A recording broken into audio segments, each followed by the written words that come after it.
What's up, everybody? DeFi Darius. This is Digital Asset GTV. You guys, thank you so much for clicking the link. The banks are going down. That's the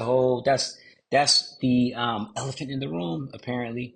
You know, I come from a banking background. The first job I got out of college was at one of the major banks. I'm not going to say what bank it was because, fun fact, the major banks, the Bank of A and the Wells Bank, okay, and the Chase Bank, you work at any of those banks, when you get hired, you sign an agreement that you cannot at all talk shit about the bank. So I would never say what bank I used to work for, but I will say this.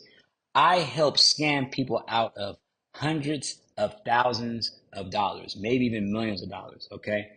You guys check out the Bank of, I think it was the Wells Fargo overdraft,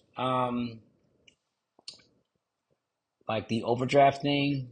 I don't know. I'm a loss for words right now, but it was a situation where Bank of America was charging all these overdrafts. I mean, it was billions of dollars. And Elizabeth Warren, she steamrolled, the whole investigation. Oh my gosh. You guys Google that. That's when I saw that Elizabeth Warren was on demon time. This is before she was on demon time when it came to blockchain. Okay. Because right now, blockchain technology has become a bipartisan issue. Okay. Blockchain technology and it's funny because me and my dad, we have all these political discussions and economic discussions, and me and my dad have been arguing about blockchain for about 5 or 6 years before it became a bipartisan issue. Okay, but anyways, Elizabeth Warren, that's when I seen she was truly on demon time before she got on demon time when it came to blockchain technology. But anyways, hey, you guys, we're gonna get into this. Jimmy Dior, this is one of my favorite shows. It's a mix of comedy, satire, and they talk about a lot of real shit too. A possibility of a collapse of Bank of America coming, and I'll let him finish. I'll let him finish. Because if there is a failed auction ever, or if the Fed has to come in and start buying again, which is what they will do. When you say failed auction, he's talking about a lot of banks. Let's say if you buy a home from a smaller bank, right? And you're paying your mortgage, a lot of times, a lot of those smaller banks get gobbled up by bigger banks. Okay, so that's what it means by a small auction. The inflation expectations are going to go crazy, and no one sees this. There will be a run on Bank of America, and there will be a day where the ATM machines do not work. And by the way, people say, "Oh, that could never happen." Bullshit! It happens all the time. It happens all the time. Fractional reserve banking systems fail all the time. They're built to fail, and that's what happened in 1932. And of course, what did the government do? I want you guys to look up fractional reserve banking systems. Do your homework. The government seized all the gold in the country in 33. So I see a clear set of circumstances, like I did with Fannie Mae and Freddie Mac, that to me, the numbers are crystal clear. What's different about America as opposed to Japan in 89 is Japan had like a 25% domestic savings rate. They had enough domestic savings that they could afford for their government to be 200% plus of GDP in debt. We can't because we have no domestic savings. Total domestic savings in the United States is less than $5 trillion.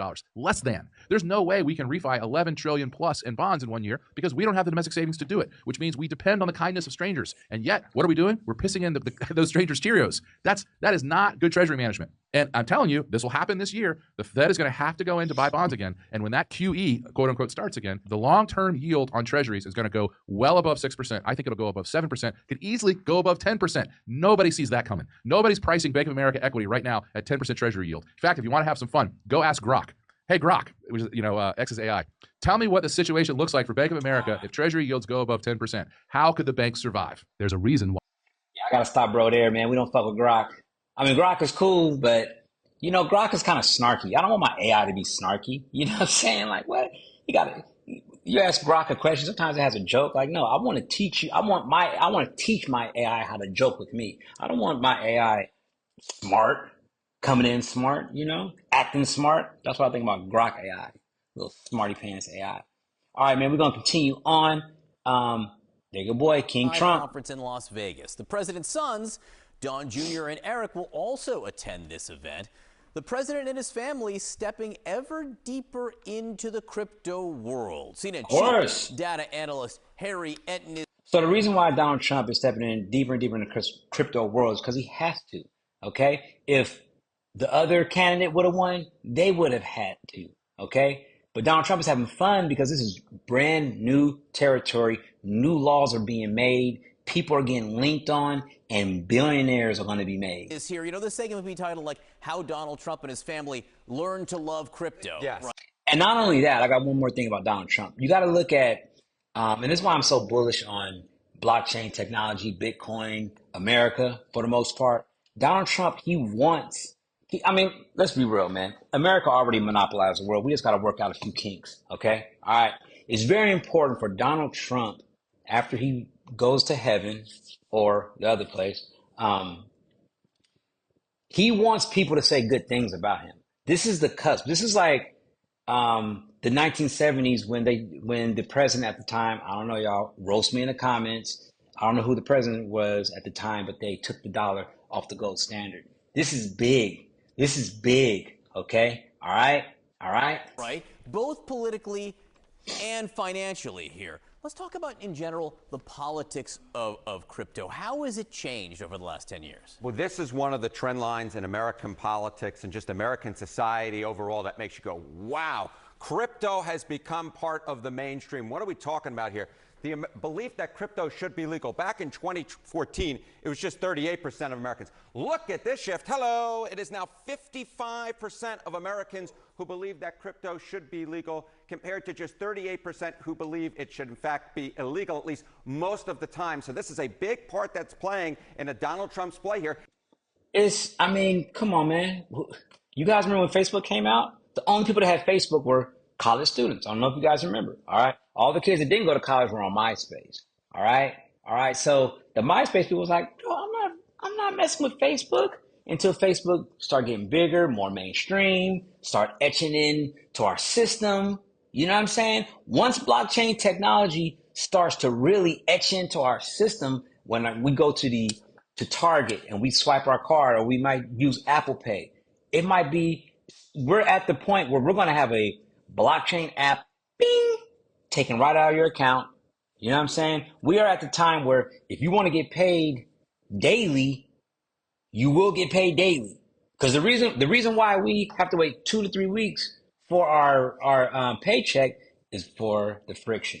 The check processing system is extremely slow. Okay, so you guys, it's happening. We can see it. Please, man, like and subscribe. I want to know what you guys' main tokens are. All right. If you guys follow me on X, y'all know what I like. I like to know what do you think are going to be the major altcoins this cycle, man. A lot of people are saying ICP. I'm hearing XRP, of course, SUI, Solana. Solana's already lightweight out of here, but Chainlink, come on, man. I want to know what cryptos you guys are into.